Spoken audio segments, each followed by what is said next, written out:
So in the case of our standard digital thermostat from ZoomEd, that device's power is going to be completely cut off when it reaches the correct temperature. With this guy, what this unit is going to do is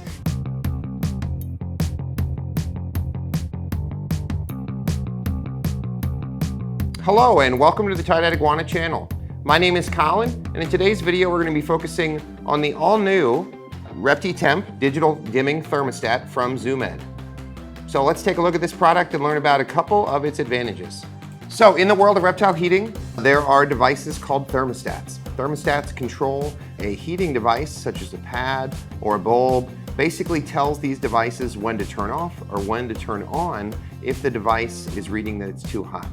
Before we delve into talking about the dimming thermostat, let's talk a little bit about ZoomEd's basic thermostat. So this is the ReptiTemp digital thermostat from ZoomEd. So this is what you would consider more of your classic thermostat. So what this means is, this guy has a couple things. So it has a power source, it has a plug right here. This is where you plug in your heating device. And then it has this third little instrument right here. So this is the probe. This is what measures the temperature inside your enclosure. So the probe is placed on your basking surface or wherever you're wanting to measure the temperature to control that device. How this thermostat works is, so this guy, basically, once the unit reads that the device is up to temperature, it shuts off. So you can think of this one as like a switch on your wall, it's on or off. So that's the most basic type of thermostat on the market. The standard temp digital thermostat can be applied to a wide variety of applications, but in today's video specifically, I'm going to be talking about some additional advantages that a dimming thermostat would exceed on. All right, so an advantage of a dimming thermostat, you're saying, Colin, what's a dimming thermostat? So you can think of a dimming thermostat as, did you ever have an old lamp in your house where it had one of those twisty dial switches, where if you dialed the dial back, the lamp got a little dimmer, and when you dialed it up, the lamp got a little brighter? So basically, a dimming thermostat regulates and basically dims the power control to the device without ever cutting off power completely. So in the case of our standard digital thermostat from ZoomEd, that device's power is going to be completely cut off when it reaches the correct temperature. With this guy, what this unit is going to do is, you can think of it as a little bit more intelligent of a design. So if it notices that it's approaching that goal or set temperature, this is actually going to throttle back a little bit on the power supply and lay off on the power while still keeping power to the device. So you can kind of think of it as the gas pedal in your car. So this is gonna kind of set your heating device on a cruise control. So it's gonna know if you're going up a hill, I need a little more throttle. If I'm going down a hill, I need a little less throttle. I'm gonna lay off the gas. So this device is gonna basically give a little extra juice or cut back on the power supply when we're approaching our goal temperature. Now, what kind of devices can you use with a dimming thermostat? So there's a couple. So the first type you can really use this with any sort of heating device. You could use it for an under-tank heat pad, heat tape, radiant heat panel, but there's three really big areas where I think this device shines in particular. So the first one would be a basking bulb, such as the incandescent basking bulbs from ZoomEd, or our own house brand Tie-Dyed Iguana VivaBask bulbs. Those would be an excellent choice. A tight beam basking bulb, an incandescent tight beam basking bulb, these can actually be regulated on a dimming thermostat because, unlike this guy, you wouldn't want to use one of these because your light would be going on and off 50 times per day once it hits the temperature, which obviously is very overstimulating for the reptile. It's probably overstimulating to me, in my opinion. If I saw a lamp across the room that was turning off and on a million times a day, it would bother me tremendously. But this guy, what it'll actually do is, like I said, if we're approaching that temperature, it's gonna dial back a little bit in the power to the lamp. So it's not gonna turn the lamp on or off. It's just gonna regulate the power so we maintain the correct temperature. So the first type of device you can use with this, incandescent basking lamp, like a tight beam basking, like a ZoomEd basking bulb, or one of our house brand VivaBask bulbs. That'd be an excellent candidate for this. I wouldn't use this with like a incandescent style, like the Day Blues or anything like that. Those kind are not really designed to be used with this, but a tight beam basking bulb, first device you can use. So you're probably asking yourself, when it comes to basking type bulbs, could you use a mercury vapor lamp with this, like a PowerSun or one of our house brand ReptiRadiants? The answer is no. The reason for that is mercury vapor lamps are what's called self-ballasted. So a ballast is basically a device that controls and regulates the electrical supply to the bulb. So in this case, because the bulb is regulating its own power supply, you're not going to want to use that in conjunction with this. They're not designed to work together. So these basically are designed to be used with fixtures and bulbs that are basically a slave to the device. So just like a basking bulb, a standard basking bulb, like one of our Vivabas or Zoom Ed basking bulb, they don't have a ballast inside of them. They're a non-ballasted bulb or not self-ballasted. So those are okay to use, but you wouldn't want to use this with your Mercury Vapor because the Mercury Vapor is self-ballasted. It's like two devices controlling the same bulb. It's not going to work.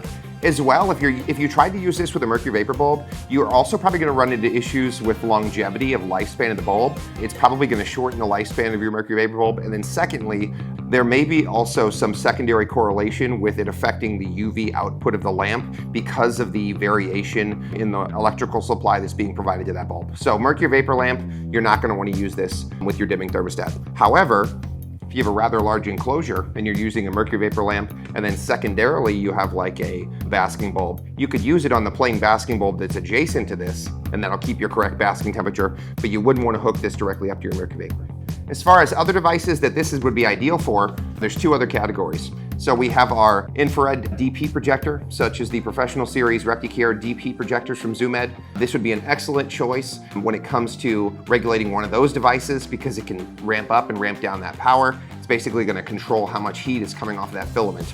As well, the nice thing about that is, so even if there's fluctuations, especially this time of year with household temperatures dropping down, getting a little low, some days we're in the 80s, some days we're in the 50s. The nice thing about using a dimming thermostat is it's going to adjust that device's power level, get you the correct temperature with any sort of fluctuations that are occurring in the room. So DP projector, the second great option to use with these guys. Third option, kind of an old school option, but can be appropriate in the right enclosure. We have, of course, our ceramic heat emitters. So ceramic heat emitters, they kind of work in a secondary action that's very similar to like a radiator in your house. If you ever have an old house that has one of those steam radiators in the room, they kind of put off ambient heat in that way. So DP projector, conventional basking bulb, or ceramic heat emitter, those would be the main devices I think this guy really shines for. You could use this on one of our under tank heat pads as well, but generally, if you're going to be using it for that, this would be an advantage as well because when it comes to under tank heat pads, you know, if we're hooking it up to a conventional thermostat, it's going to flip the switch on or off. However, inevitably, these devices do not process at a super fast speed, or at least the conventional guy does. So if I have one of these on my under tank heat pad, what's going to happen is it hits, say we have a basking temperature set for 95 degrees. If it sets to 95 degrees, it's going to click off. What's going to happen though is that after that occurs, of course, we're inevitably going to have a 4-degree temperature drop before the device knows it needs to turn it back on again. So by using a device like our dimming thermostat here, basically you're going to have a much tighter tolerance when it comes to maintaining your ideal set temperature. There's not going to be any ebbs and flows as far as heat loss. So that could be an advantage of this product as well. This guy also, some new features. It also has a night drop programmable. So what does that mean? So this has an internal clock, so you can set it to your correct time settings. And then let's say at 8 p.m., if you want to have the temperature drop 10 to 15 degrees, you can program that with this unit, which is an excellent feature because it's very important for a lot of species that it's not very normal for them to have the daytime high temperature in the evening, right? But if you want to keep some heat in the evening, obviously if your house is a little cooler, things like that, you can program the night drop to say if you want to keep the enclosure at 75 or 78 in the basking site area at night. So that's a great feature of this as well. Zoom Ed digital thermostats, both the conventional standard and the dimming, these guys both have a capacity of 600 watts when it comes to heating potential. So that means technically this can control devices up to a total wattage of 600 watts. So in general, I never recommend like using extension cords or like power strips to link multiple heating devices together because you could have like different temperatures for different basking sites and then it's gonna be kind of wonky. But this does have the capability of controlling up to 600 watts. So if you needed to have it over a very large heating appliance like a radiant heat panel or something like that, this does have the power necessary to do those larger applications, which is a very nice feature. As far as this device as well, like I said, it does have some built-in internal controllers and timers as well. So the nice thing about this is too, instead of have that on and off, this will actually ramp up and ramp down. So it can even kind of initiate a pseudo like sunrise, sunset into the enclosure. So this ramps up and ramps down. It's not like that light switch on your wall that flips on and off like this guy. So having the ramp up and down is also an excellent feature of the dimming thermostat.